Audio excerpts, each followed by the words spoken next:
ये question number second है, इसको हम करते हैं, इसका इंटरनल रिकंस्ट्रक्शन करते हैं हम। और इंटरनल रिकंस्ट्रक्शन के अंदर हमको क्या करना है, जनरल एंट्रीज करनी है, ठीक है। तो देखिए क्या लिखा हुआ, the following was the balance sheet of H limited as on 31 March 2016। अब बैलेंस शीट में क्या क्या दे रखा है आपको, 6% cumulative preference share of 100 each. तो प्रेफरेंस शेयर कितने हैं, अब टोटल कैपिटल है प्रेफरेंस शेयर की 1 लाख की, और एक शेयर 100 रुपए का है, तो नंबर ऑफ प्रेफरेंस शेयर कितने हो गए 1000, मल्टीप्लाई बाय 100 करेंगे तो क्या आ जाएगा 1 लाख के प्रेफरेंस शेयर। तो नंबर ऑफ शेयर कितने 1000 है, दिया हुआ नहीं, वो आपको कैलकुलेट करना पड़ेगा। कैसे, 1 लाख में यानी कि कैपिटल के अंदर फेस वैल्यू का डिवाइड कर दो तो नंबर ऑफ शेयर आ जाएंगे। ऐसे कैसे, इक्विटी शेयर 10 रुपए का है और है कितनी कैपिटल 7 लाख, तो 7 लाख में आप 10 का डिवाइड कर दो कितना आ जाएगा 70,000, तो 70,000 शेयर से एक 10 रुपए का है तो हो गए 7 लाख रुपए। डिबेंचर से 8% वाला और एक कितने रुपए का वो पता नहीं, इसलिए मैं नंबर ऑफ डिबेंचर यहाँ कैलकुलेट नहीं कर पाऊंगा।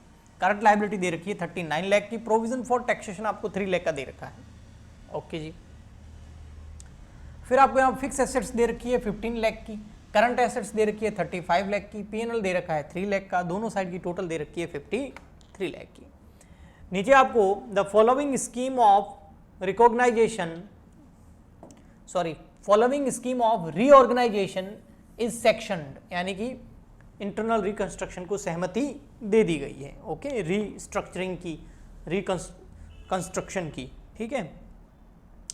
तो क्या है, सबसे फर्स्ट है fix assets are to be written down by 33.13, यानी कि इसको अगर हम परसेंटेज में अच्छे से करेंगे तो आ जाएगा 33.33%, ओके।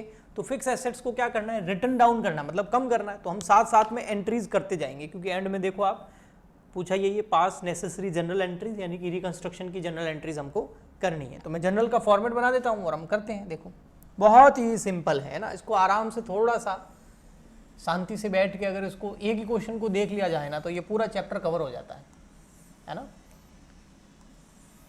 चलो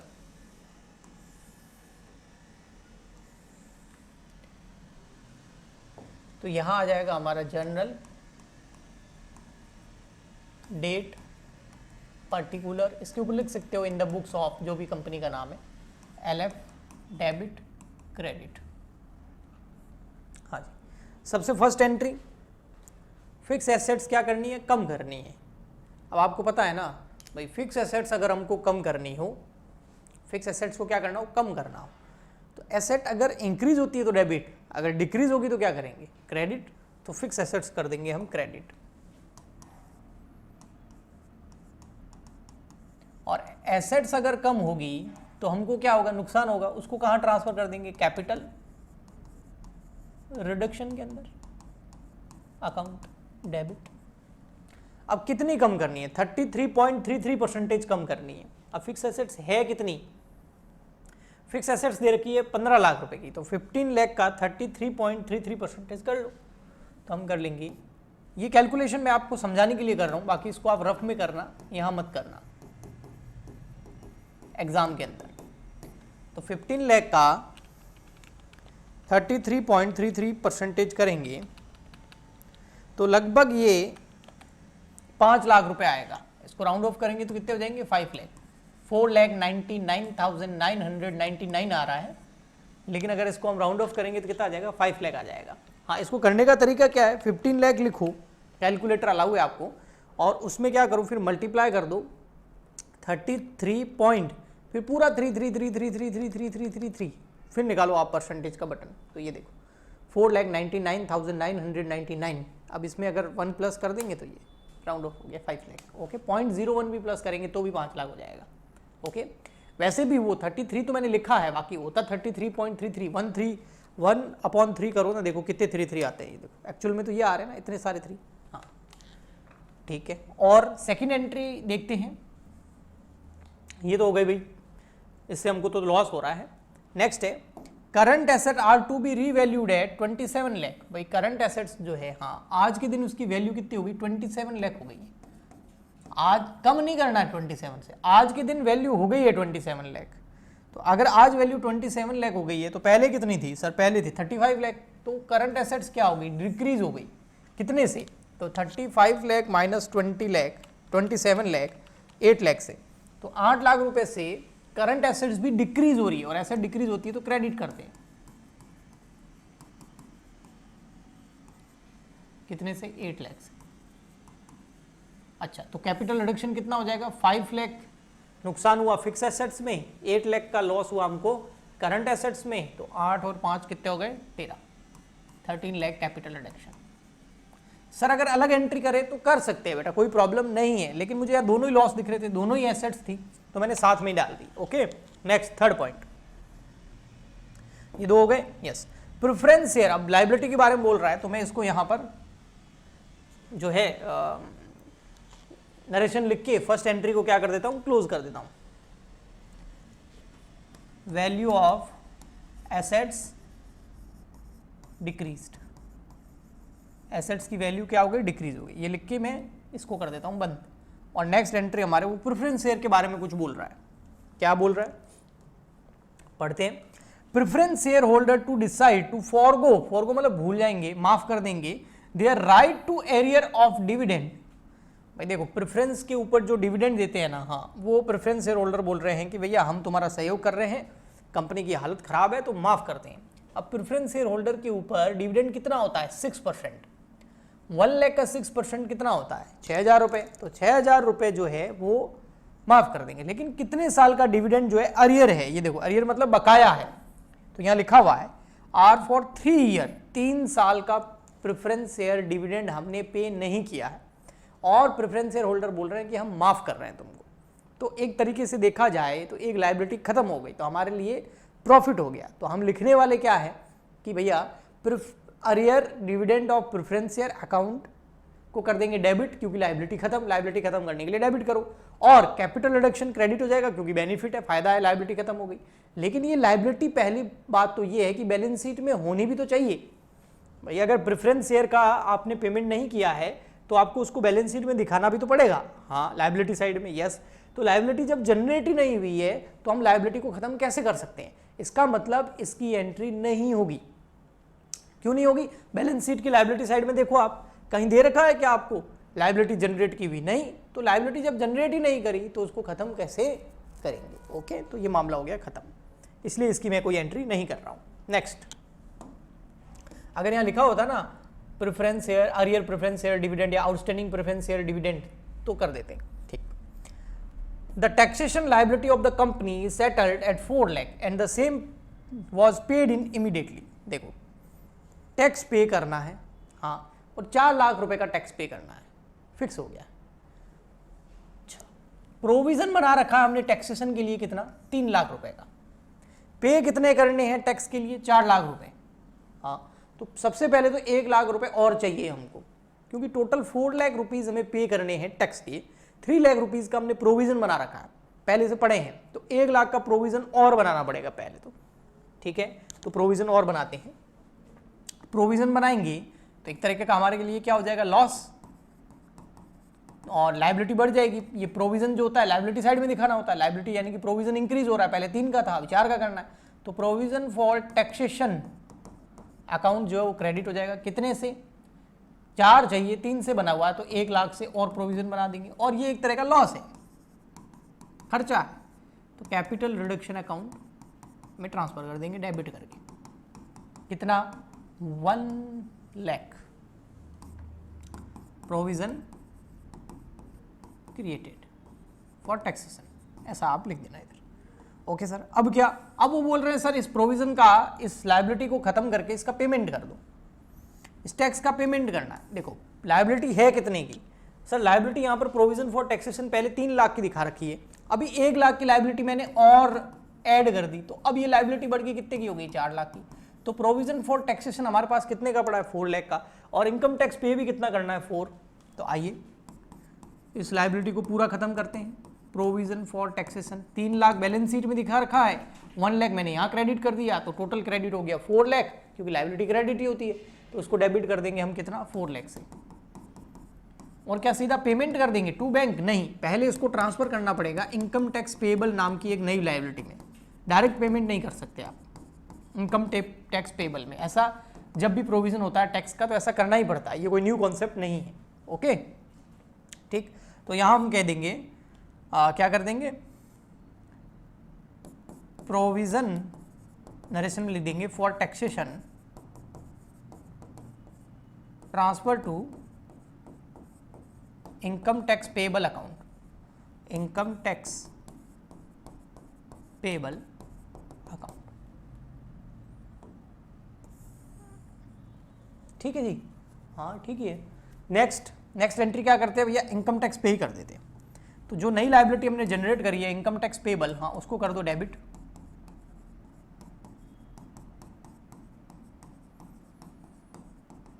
टू क्या कर देंगे, बैंक या कैश, बैंक से चेक से जाएगा, ऑनलाइन ही होता है आजकल पेमेंट, 4 लाख रुपीज।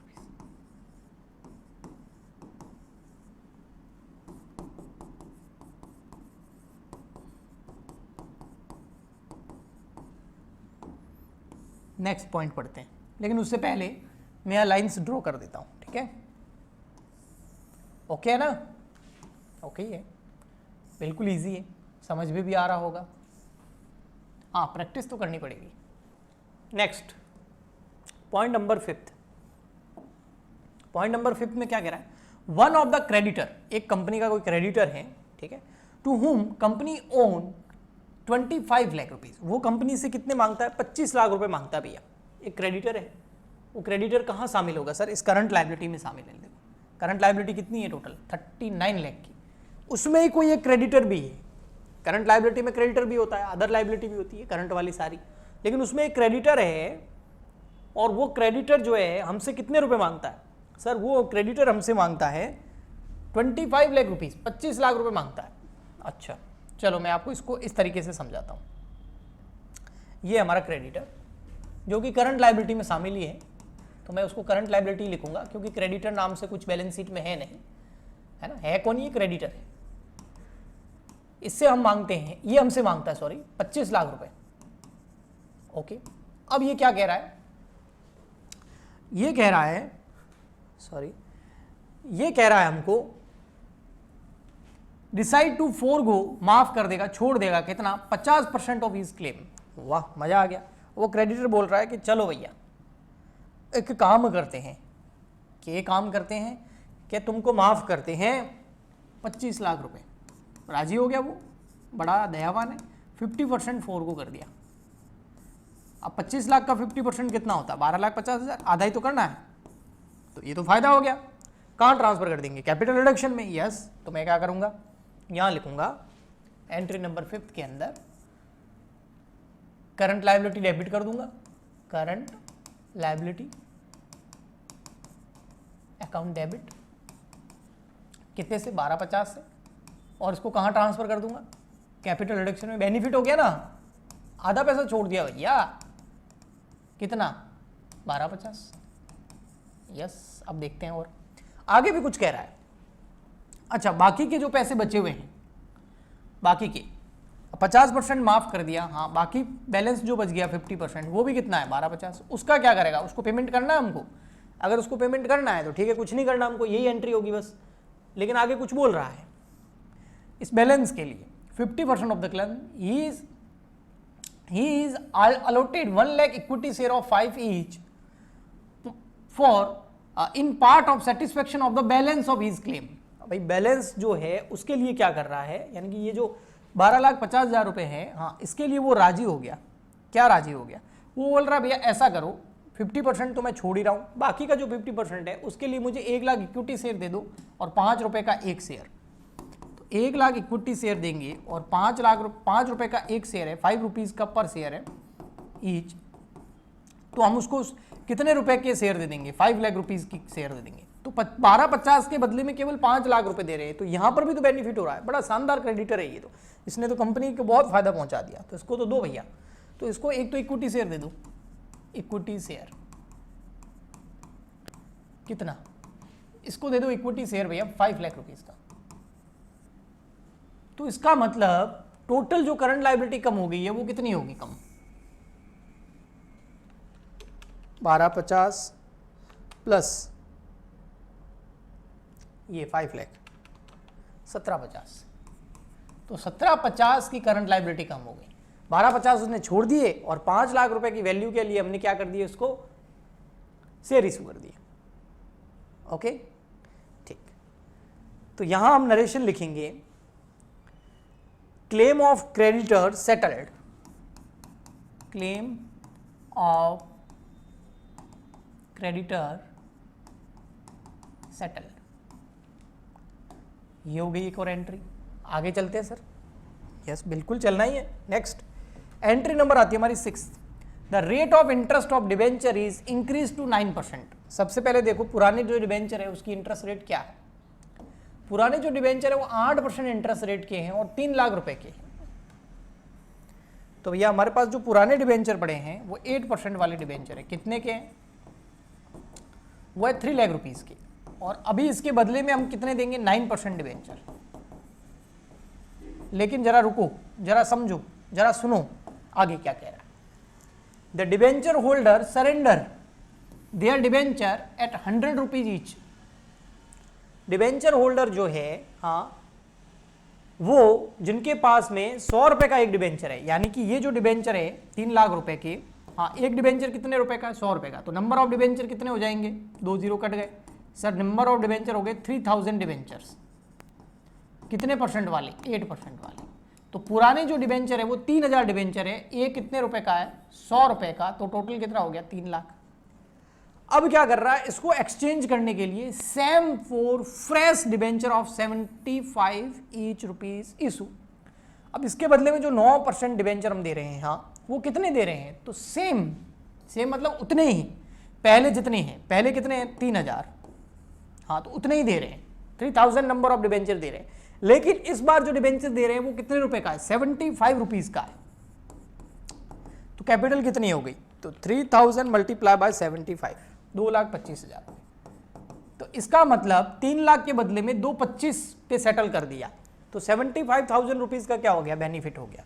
तो देखो इसको कैसे करेंगे, 6 नंबर, 8% डिबेंचर को डेबिट कर दो, क्योंकि वो लायबिलिटी खत्म कर रहे हैं। पुराने वाले डिबेंचर कितने के, 3 लाख रुपीज के, और नए डिबेंचर कितने, 9% डिबेंचर, तो ये नई लायबिलिटी जनरेट। ये कितने के, 2,25 के, क्योंकि सेम नंबर ऑफ डिबेंचर है और 75 ईच है। तो बाकी का क्या हो गया, बाकी का बेनिफिट हो गया, कहां ट्रांसफर कर देंगे, कैपिटल रिडक्शन अकाउंट में ट्रांसफर कर देंगे।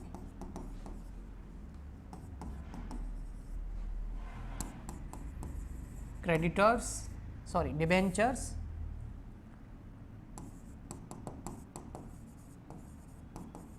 सेटल्ड, इनको भी सेटल कर दिया, नए डिबेंचर इशू करके सेटल कर दिया, ऐसा आप लिख सकते हो। ठीक है, ये होगी एंट्री नंबर 6। नेक्स्ट देखते हैं, नेक्स्ट है हमारा last, the existing preference share and equity share are reduced by, नहीं लिखा हुआ है बेटा, बहुत बड़ा फर्क होता है। रिड्यूस बाय का मतलब क्या होता है, 75 से कम करो, 5 से कम करो। प्रेफरेंस शेयर कितने से कम कर दो, 75 से, और ये कितने से कम कर दो, 5 रुपए से कम कर दो, अगर बाय लिखा होता। 2 का मतलब क्या है, इतने तक कम करना है। जैसे कोई 100 का है तो 75 तक कम करना है, मतलब कितना कम करना है, 25। कोई 10 का है तो 5 तक कम करना है, तो कितना कम करना है, 5 रुपए। तो 2 लिखा हुआ है, तो यहां तक कम करना है। ओके, इनको यहां तक रिड्यूस करना है। तो चलिए देखते हैं ये है कितने के, कौन कौन से हमारे पास, इक्विटी और प्रेफरेंस। प्रेफरेंस कितने रुपए का है, 100 रुपए का। कितने हैं हमारे पास में, 1000। कितना कम करना है, पहले 75 से कहां तक कम करना है, सॉरी 100 से कहां तक कम करना है, 75 तक कम करना है ना। तो कितना कम हो जाएगा, 25 रुपए कम हो जाएगा पर शेयर, और नंबर ऑफ शेयर कितने, 1000। तो 1000 इंटू 25 करेंगे तो कितना आ जाएगा, तो यहां लिख देंगे हम एंट्री नंबर 7 में 6% preference share capital account debit to capital reduction, yes, 100 से 75 तक कम करना है, तो 25 रुपए कम करने। नंबर ऑफ डिबेंचर कितने हैं, 1000 ही है ना नंबर ऑफ डिबेंचर, थोड़ा ध्यान से देख लो भैया, मिस्टेक नहीं हो जाए। 1 लाख है, 1 लाख में डिवाइड कर दो आप 100 का, तो 1000 ही आएगा, और क्या आएगा, है ना। यस। और इसके बदले में 6%, ये कितने वाले हैं, 100 रुपये वाले हैं, ठीक है। और इसके बदले में हम इशू कर रहे हैं 75 वाले, कैपिटल वापस क्रेडिट भी होगी। ये कितने वाली है, 75 वाली। नंबर में कोई फर्क नहीं है, यहाँ हो जाएगा 1000, 100 को 1000 से मल्टीप्लाई करेंगे तो कितना होगा, 1000 मल्टीप्लाई बाय 100 तो 1 लाख। 1 लाख से पूरा कम कर दिया। फिर नए वाले जो दे रहे हैं वो है 1000 है, और एक कितने का है, 75 का, तो 75,000। तो बेनिफिट कितना हो गया, 25,000 का। वो कहाँ ट्रांसफर कर देंगे, कैपिटल रिडक्शन अकाउंट में ट्रांसफर कर देंगे। आया समझ में?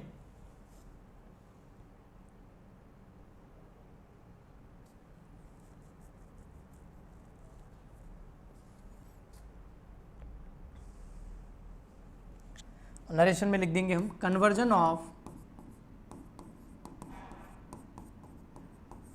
Preference share into lower value या लोअर फेस वैल्यू पर। ऐसे कैसे इक्विटी को भी कम करना है, 10 से 5 पे लाना है, तो कितना कम करना है, 5।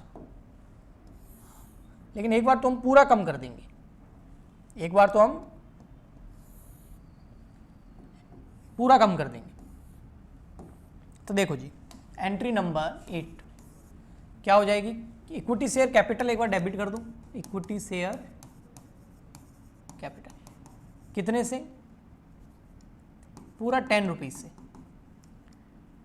और कितने हैं शेयर्स इक्विटी वाले, देखो मैंने पहले ही निकाल के रखे थे यहाँ पर, ये रहे 70,000 है, एक 10 रुपये का है तो 7 लाख रुपए, तो 7 लाख से डेबिट कर दो। इसके बदले में नए इशू कर दो, टू इक्विटी शेयर। अब नए जो इशू कर रहे हैं उसकी फेस वैल्यू कितनी है, 5 रुपीज ही है, तो कितना हो गया, 3,50,000, 3,50,000। और बाकी का कैपिटल रिडक्शन अकाउंट में चला जाएगा 350। यहां पर भी वही सेम नरेशन लिख देंगे, conversion of equity share into lower value. Okay, अब देखते हैं, पॉइंट तो सारे कंप्लीट हो गए, लेकिन एक बार बैलेंस शीट की तरफ देखना जरूरी है, ताकि कोई रिजर्व मिल जाए वगैरह मिल जाए तो उसको खत्म कर देंगे। ये हो गया, ये हो गया, ये हो गया, करंट लायबिलिटी हो गया, प्रोविजन हो गया, फिक्स एसेट्स हो गया, ये हो गया। पीएनएल जो है फिक्टिशियस एसेट्स है, इसको हम क्या कर देंगे, राइट ऑफ कर देंगे। यहाँ एसेट साइड में दिखा रखा है, यानी कि एसेट है तो उसको खत्म करेंगे तो ये क्रेडिट हो जाएगा, एसेट को कम करना है, फिक्टिशियस एसेट्स है ये। तो हमारी एंट्री हो जाएगी to PNL account debit credit, और इसका जो भी लॉस होगा इस एसेट्स को खत्म करने की वजह से कैपिटल रिडक्शन अकाउंट में चला जाएगा। कितना है, 3 लाख। और यहाँ लिख देंगे हम फिक्टिशियस एसेट्स राइट ऑफ, या लिख सकते हो आप पीएनएल जो है उसको हमने क्या कर दिया, राइट ऑफ।